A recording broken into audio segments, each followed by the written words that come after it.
I am a huge Arizona Diamondbacks fan, and baseball is truly where my heart is at. And so for the longest time, I would say up until the age of 12, I wanted to be the first woman in the MLB. As you should. That was my dream. Nothing like a lawyer or a doctor or anything, but the first baseball player. Me, I did not want to do sports journalism, funny enough. I used to want to be a Navy pilot, actually. And I'm from Washington, so seafair is a really big deal there, and they have a bunch of Navy planes that fly over. So I used to want to be a Navy pilot. Also, I watched Top Gun and was obsessed. Also, I never wanted to go into sports journalism, but I used to want to play basketball for the Seattle Storm. I grew up going to all those games and watching Sue Bird and Jewel Lloyd play. They were like, I want to be them. Granted, I'm not above 6 foot. I think that would make my life a little easier if I wanted to go that route. But yeah, how about you, Noah? I don't know. I kind of did want to go something similar to the broadcast field, but completely different direction. I fell in love with movies, and I really wanted to be a movie director for the longest time. So yes, me too. I'd say around 5th grade, I was writing all these scripts, and I had this notebook filled with all these ideas of movies that I wanted to direct and create. And the pride and joy, my proudest creation was a sequel to Star Wars. So Yes. It would have been, essentially what Disney did before J.J. Abrams decided to quash my 12-year-old dreams and completely ruin Star Wars. So I feel like we all had dreams of being movie producers on our iPads with iMovie. I know I definitely loved using iMovie on my iPad. Or CapCut when we got older. I was a CapCut fiend. I would do edits all the time. But it's very interesting to hear all the things we wanted to do and where we are now and how we got to where we are now. It's all very interesting to hear. Yeah, because I used to want to do movies and stuff too, and now I'm writing. So I guess that's on track, on theme, I guess. And I mean, if you think about it, we are technically producing our own show, so we're still having those little elements. There we But go. like you said, we are here now, and we've got some pretty darn cool sports topics. So we're going to start off with some Sun Devil Volleyball. They spent their weekend on the road to compete in the Nebraska Classic. ASU picked up a pair of wins against Wichita State and Long Beach State, but they did suffer a loss to the number 5 ranked Nebraska State. What did you guys take away from the weekend?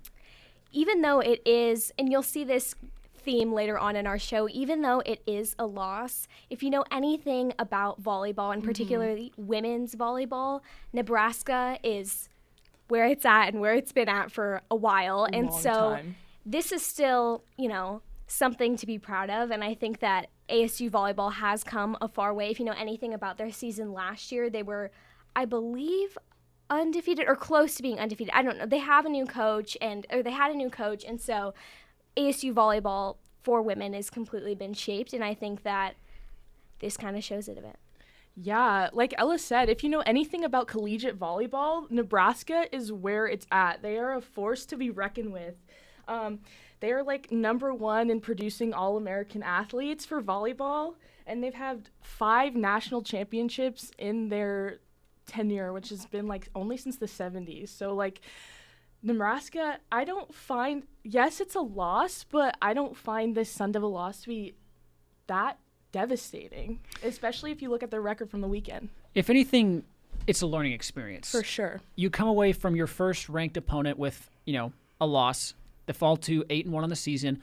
They are still one of the top teams in the conference.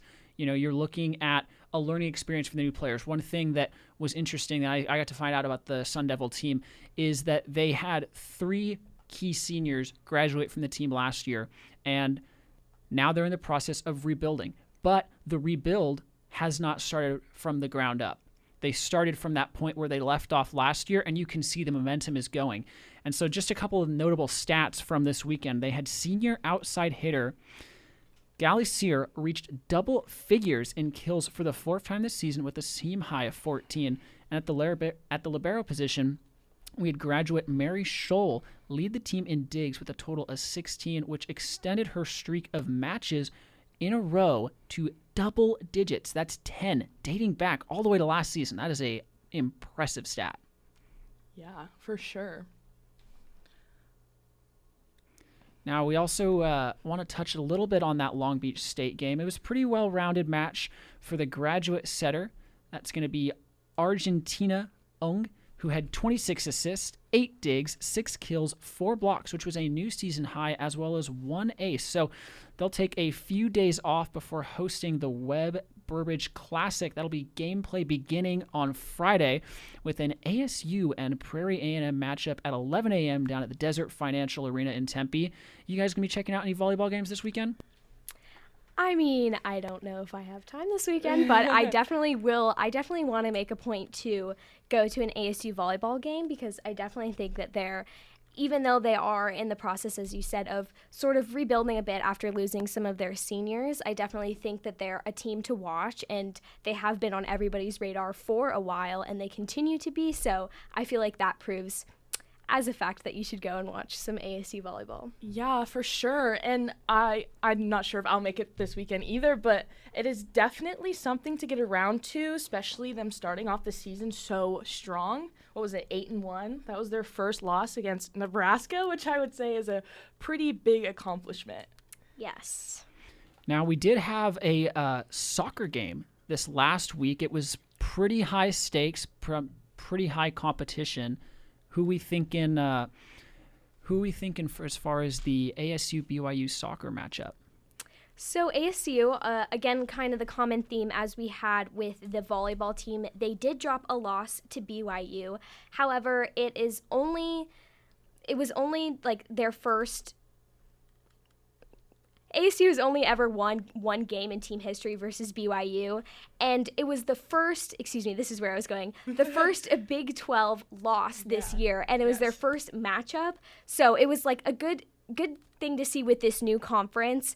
Good, and it wasn't like that bad of a loss. It was only 1-0 to BYU, and considering the fact that BYU is one of the tops for women's soccer, again, it is just another show of how strong our ASU programs are, and especially ASU soccer, only dropping 1 point to BYU.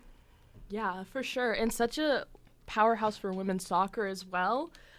Once again, yes, it's a loss, but it's it's a crucial learning point, especially if you're rating going against those top-ranked teams and especially interconference against the Big 12. Yeah. And ASU soccer, speaking of, has a large powerhouse in their on their team. They have some of the ASU is home to lots of foreign athletes. They have over 600 foreign athletes, and one of those is a junior on the soccer team, Pauline Nels, and she's a junior from Germany, and she had a season-high 8 saves in this last game, and in only 2 seasons, she's one of the top goalkeepers in the country, setting records to be the best in program history here at ASU, and she already has the program record for shutouts as a sophomore in 2023, and she competed with the Germany national team, and all around a great player, and it just goes to show how we have so many great foreign players here at ASU. Yeah, another one of their powerhouse athletes on the team, Kiera Blundell, is a freshman superstar forward from Langley, BC, and I don't know if anyone knows, but I am from Washington, so a fellow Pacific Northwesterner, I guess, if that's the word. She is on the season 5 goals and 3 assists in 8 games played, and out of those 5, she has scored a hat trick in one of those games, and a 3-0 ASU victory over Penn. So she was the only 3 goals in that game, which is pretty cool coming from a freshman in her first year at ASU soccer.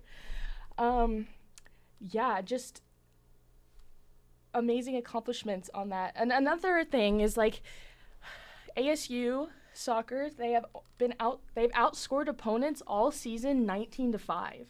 Even though they picked up, their first loss to BYU, they have still maintained a pretty high score deficit against their opponents. What do you think about that, Noah? I think it's really similar to how we spoke on the volleyball team. Again, like you said, it is a loss, but it is that learning experience. Because the only way that these teams that are going to improve is when you have to take those losses.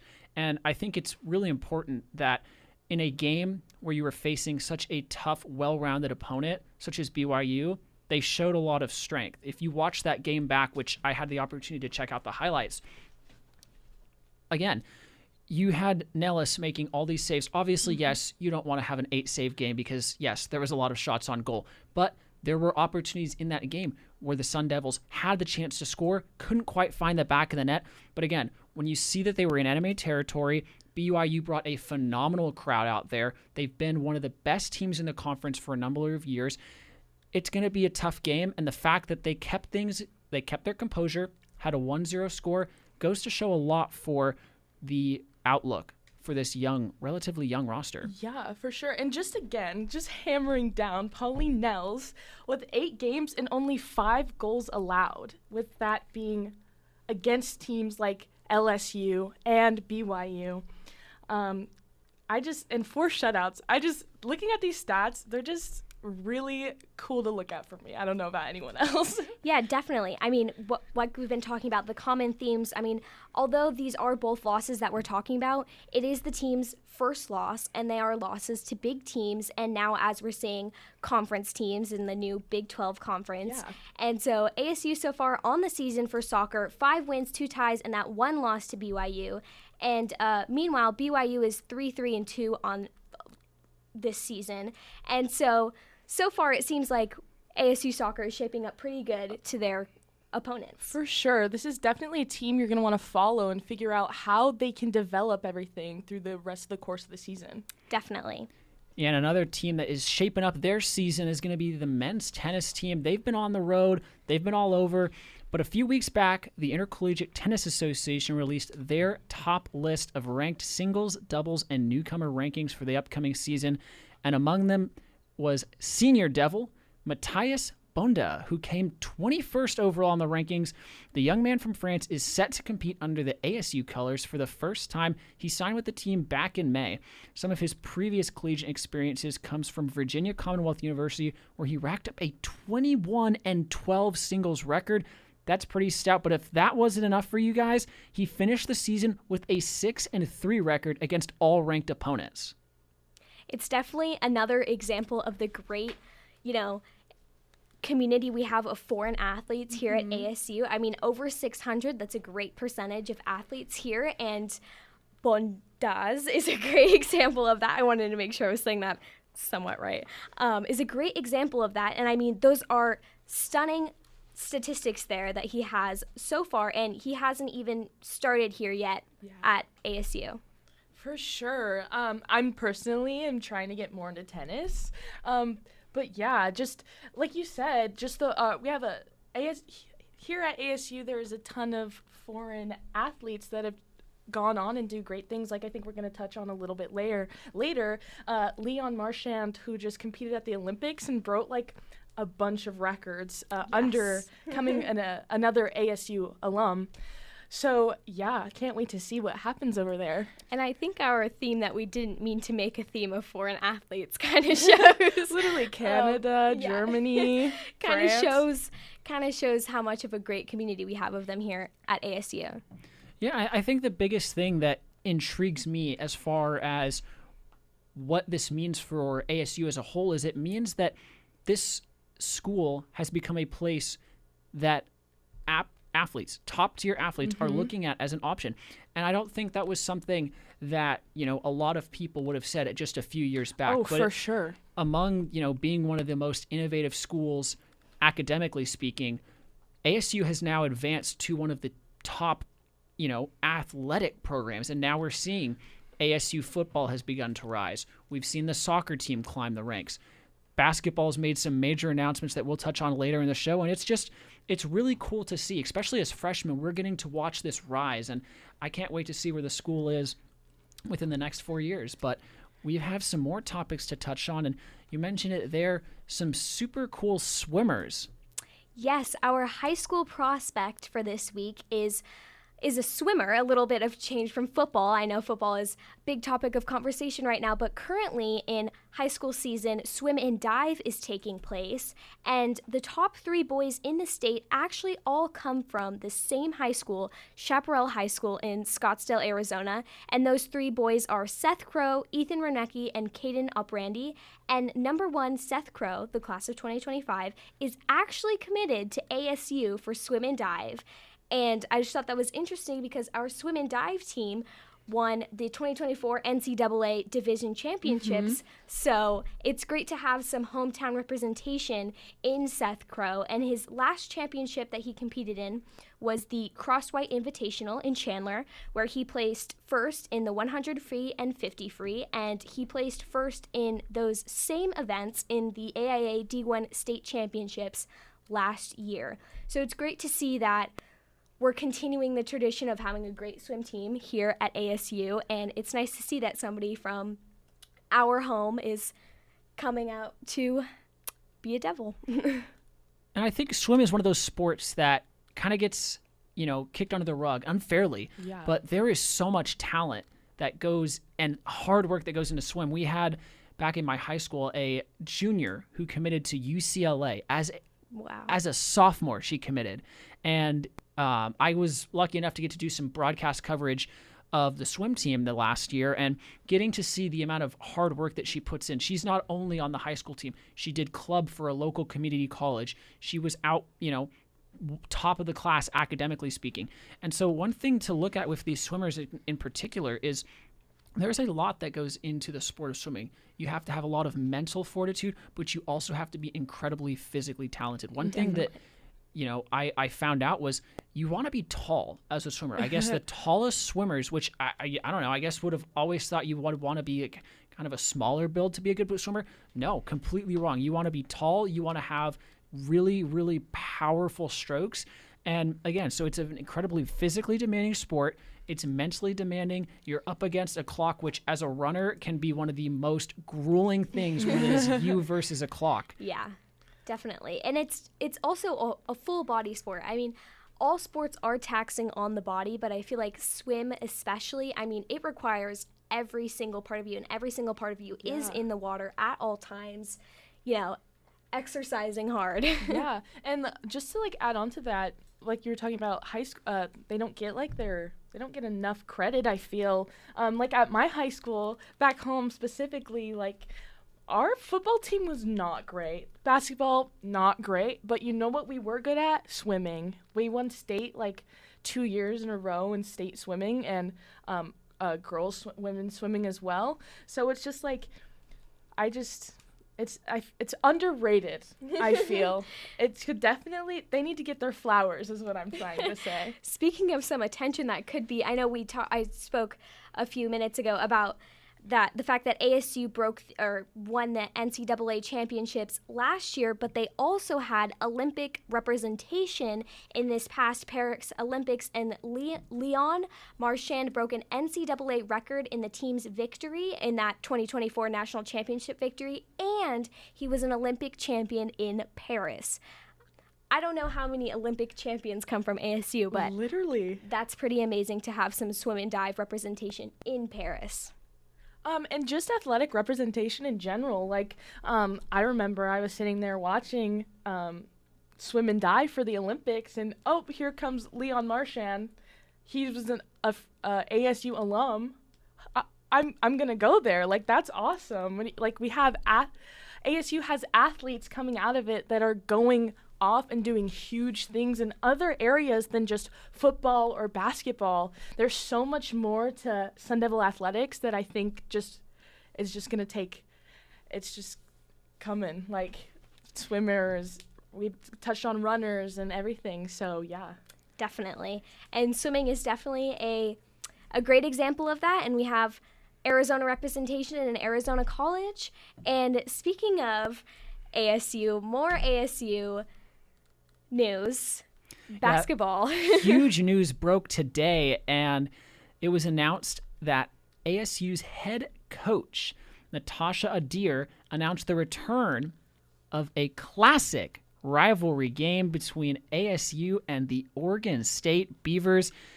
this is huge news for an absolutely nail-biting rivalry. These teams go way, way back.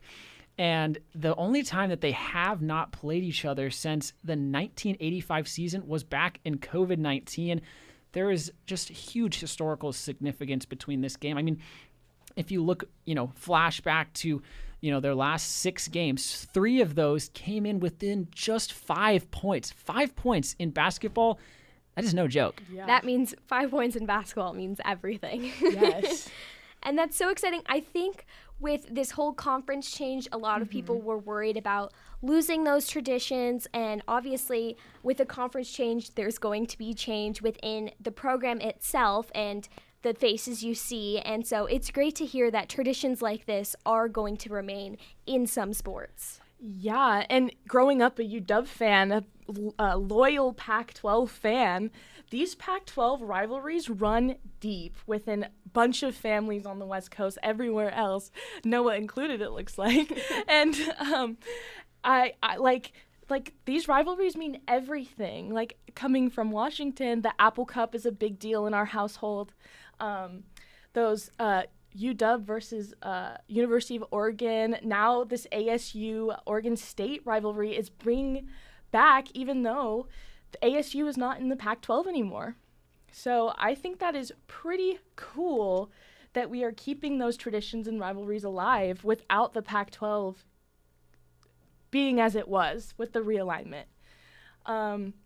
And another tidbit for you, the second largest comeback in program history for Arizona State women's basketball came in a game against the Oregon State Beavers in a 2022-23 season matchup in form of a victory of 75-73 over Oregon State. Like we said, those points in basketball mean everything.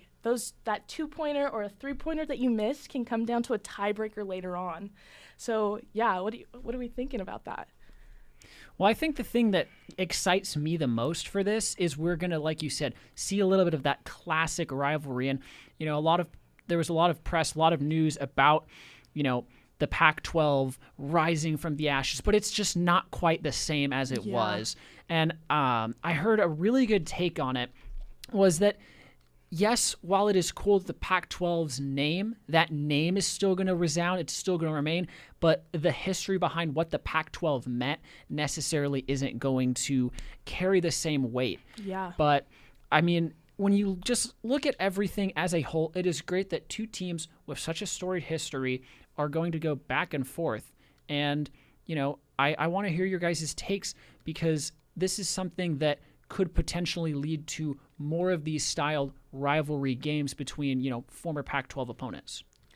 Yeah, so the Pac-12 realignment, I remember when it was announced, took the college athletics world by storm because of how much it was going to change everything. Sorry, lost my train of thought there. Yeah, so it's just and now there's news breaking that there's going to add Boise State and a bunch of other schools that I think are in the Mountain West area to the Pac-12 conference. And like you said, it's just not the same. So bringing back, if we can bring back these rivalry games, I think it'll be huge for, keeping those traditions alive. How about you, Ella? Yeah, rivalries are what powers sports. I mean, especially down to college level, you see even adults that are way past the college level, way past the graduate level, still rooting for these teams and still going to all the games. And so rivalries running deep and having them come back, even though the conference is no longer how it used to be, is so important to not only basketball, but all of the sports and all of the teams that were in the old Pac-12, because it just brings life back to the game. And I mean, obviously, new rivalries can be established, but nothing is as good as the rivalries that once were because, I mean, you have generations that have partaken in these rivalries, so it's definitely great to see, and it'll definitely be great for ASU women's basketball. Yeah. Yeah, I mean, again, to 2 teams, they're set to meet on Tempe on Sunday, November 17th, as part of the 2024 Bryan January Classic. But then next season, the Sun Devils will travel to Corvallis to take on their longtime Pac-10, if we can call it that at the current moment, the Pac-10 foe. But yeah, that is going to wrap things up here for us on the Monday edition of Onward to Victory. Any closing thoughts for you guys? Not exactly. No. Thank you for listening. See My you name next is Ella Wolter-Sánchez. And I'm Jordan Talley. And my name is Noah Reed. Thank you all again so much for listening, and we will catch you again next week.